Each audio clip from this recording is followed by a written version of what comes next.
Hey everybody, I'm Justin Czar with bowhunting.com. Welcome to another Bow Hunt 101 video. Today we're talking about tree stand placement. How do you figure out where to put your tree stand in all of this woods to help maximize your success? So today what I'm going to do is kind of just run through a checklist of things that I go through in my head when I'm hanging a tree stand and trying to get close enough to a white-tailed deer to shoot it. So the first thing you have to keep in mind is that bow hunting is a close quarters game. You want to get as close to that animal as possible. So when you're looking for a tree, you got to find one that's going to put you in a position to be close enough to a deer to shoot it. We don't just want to see a deer. I think a lot of people make that mistake. They hang a stand on the edge of a clear cut or on the edge of a field or a lane or somewhere that allows them to see a large area. But seeing deer and shooting deer are two totally different things. So when it comes to finding a tree, looking for a spot that's going to put you close to deer, for me personally, I'm always looking for funnels. Funnels and pinch points are the best places to ambush a deer regardless of where you're at. It doesn't matter if you're in Canada or you're in Florida. If you can find some sort of terrain feature, some sort of man-made feature, anything that's going to direct deer to travel through a certain location, it's going to be where you want to set up. Now this particular tree stand right here that we've got is a perfect example of that. So off to my left here we have a big swamp. And we may have a deer running through the swamp right now, I don't know. But we have a big swamp that's usually filled with water. And walking through that thing is usually knee deep in muck. Now it's pretty dry this year, so my guess is the deer are most likely using it for bedding, but most of the times, most years, the deer, yes, they'll walk through it. They're certainly not afraid to walk through mud the way that we are, but they don't go through it unless they absolutely have to. So we've got a big swamp off to my left, and off to my right, we've got a pond.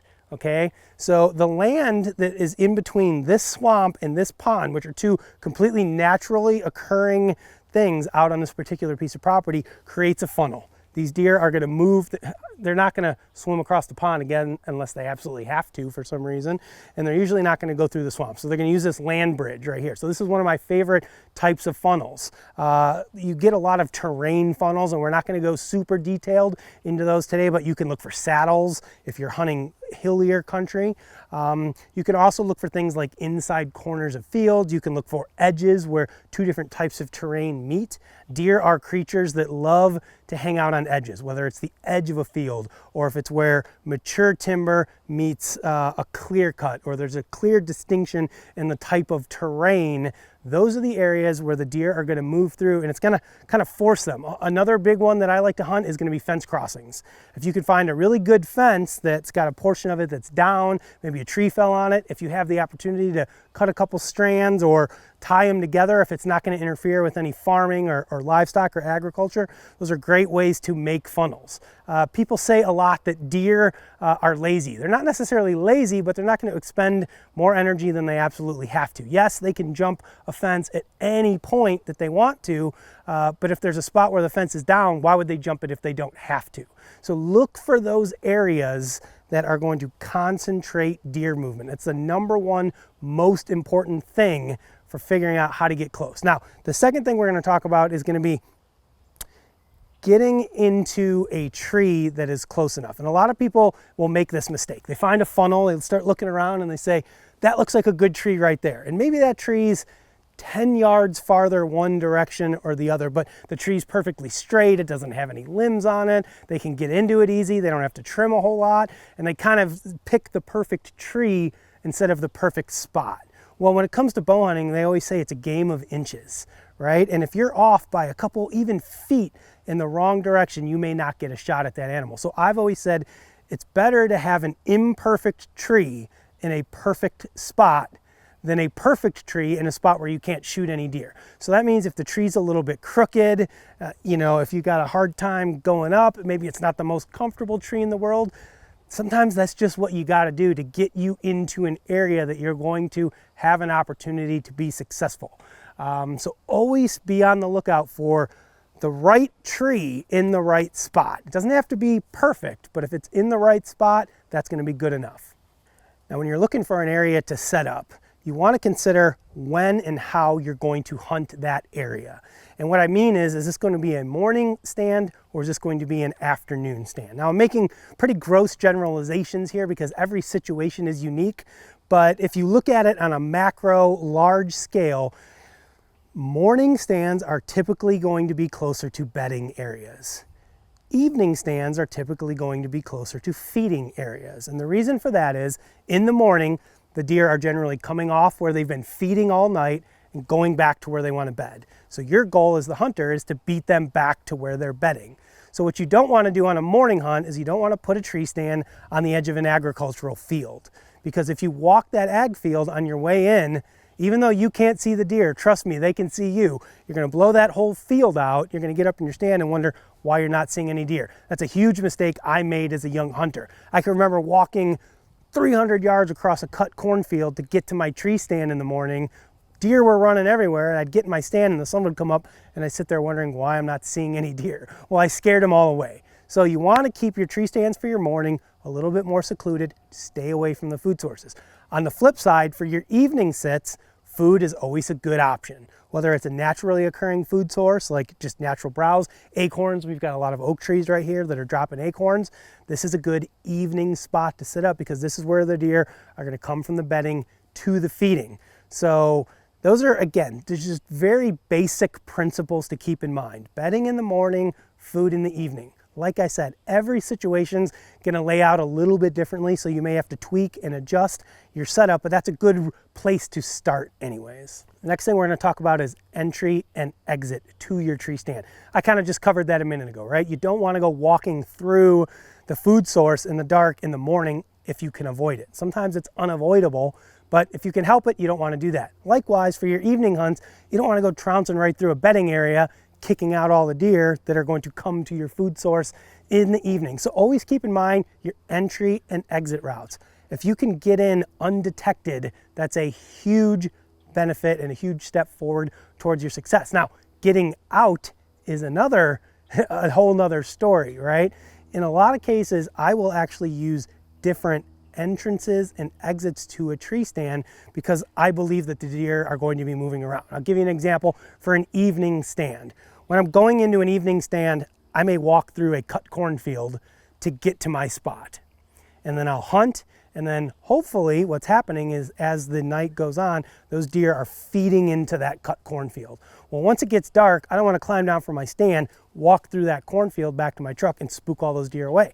So I might have to take a different way around the field to get back to my truck so I'm not spooking those deer after dark. Same goes for the morning hunts, right? The way that I'm coming in and the way that I'm going out aren't always the same. So just try to keep that in mind. Plan for your entry and exit to your tree stands to be as minimally impactful as possible. The least amount of scent you can leave behind. So trimming trails into your stands, marking them using an app like Hunt Stand to mark exactly how you go in, using bright eyes or something along those lines so you're not wandering around the woods aimlessly in the dark trying to get to and from your tree stands. You really want to minimize your impact, especially if you're going to be hunting a stand more than one time. Wind direction is another huge factor to consider when you're placing a tree stand. You can't hunt every tree stand on every wind. It just doesn't work that way, right? So when you're picking a spot, let's say we're picking this tree right here, and I believe these deer are going to be feeding to the north of this tree stand on these acorns. I don't want to hunt this on a south wind. The south wind's going to be blowing right across this little acorn flat, and any deer bedded to the north of me, well, I'm going to spook them long before they get within bow range. So as you set these stands up, just try to keep in mind whatever the prevailing wind is for your area. In most cases, it's going to be some sort of west wind. Here in northern Illinois, we get a ton of southwest winds is kind of our main wind that we get during the fall. So I'll set up a good majority of my stands for a southwest, west, or northwest wind.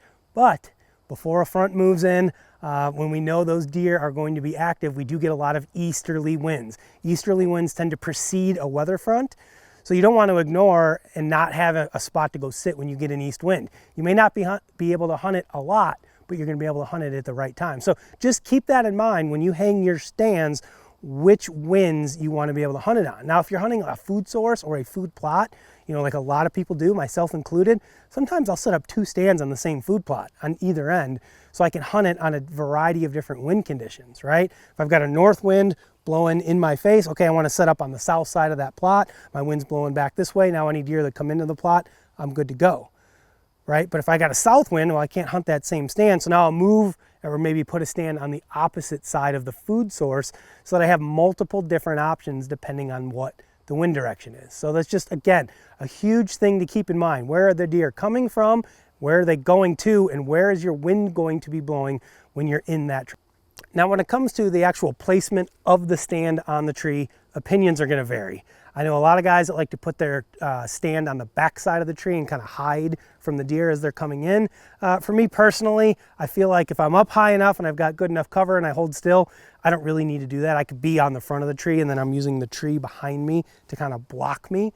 So for me personally, I like to face somewhat near where the deer are coming, and I like to set up for what people call the strong side shot.